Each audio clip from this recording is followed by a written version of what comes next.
বুঝলে অমিত দা, আইপ্যাকের অফিস থেকে মমতা ব্যানার্জির ফাইল চুরি করে আনাকে কেন্দ্র করে শুভেন্দু অধিকারী কি বলছে একটু শুনুন।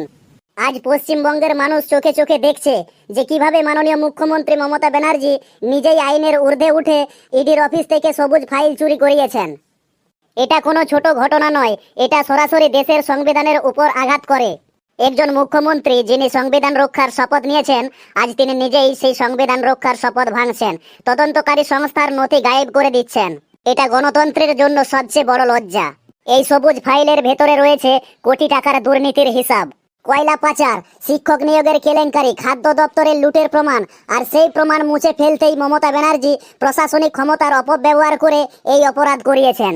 আজ আমি চ্যালেঞ্জ করে বলছি, এই ফাইল যদি নির্দোষ হতো তাহলে তা লুকানোর কি দরকার ছিল? চুরি মানেই অপরাধ, আর অপরাধ মানেই দোষী। তৃণমূল আজ একটা মাফিয়া রাজ্যেতে পরিণত হয়েছে, যেখানে মুখ্যমন্ত্রীর নির্দেশে পুলিশ, দুষ্কৃতী আর দালালরা একসাথে কাজ করে। বাংলার মানুষ আজ ভয়ে কথা বলতে পারে না, কারণ সত্য বললেই ফাইল গায়েব, মানুষ গায়েব, প্রমাণ গায়েব, সবকিছু এনারা গায়েব করে দেন। মমতা ব্যানার্জি আজ পশ্চিম বাংলাকে দুর্নীতির স্বর্গরাজ্য বানিয়ে ফেলেছেন। ইডি যদি তদন্ত করে, সিবিআই যদি প্রশ্ন করে, তাহলে তৃণমূলের নেতাদের ঘুম উড়ে যায়, কারণ সবাই জানে সবুজ ফাইলেই আছে তৃণমূলের কালো ইতিহাস। আজ আমি কেন্দ্র সরকারকে অনুরোধ করে বলছি, এই ফাইল চুরির পূর্ণাঙ্গ তদন্ত হোক, মমতা ব্যানার্জির বিরুদ্ধে এফআইআর হোক, আর বাংলার মানুষকে জানানো হোক যে কে কাকে বাঁচাতে চেয়েছিলেন। বিজেপি লড়বে, বাংলা লড়বে, আর এই দুর্নীতির সাম্রাজ্য ভেঙে পড়বেই।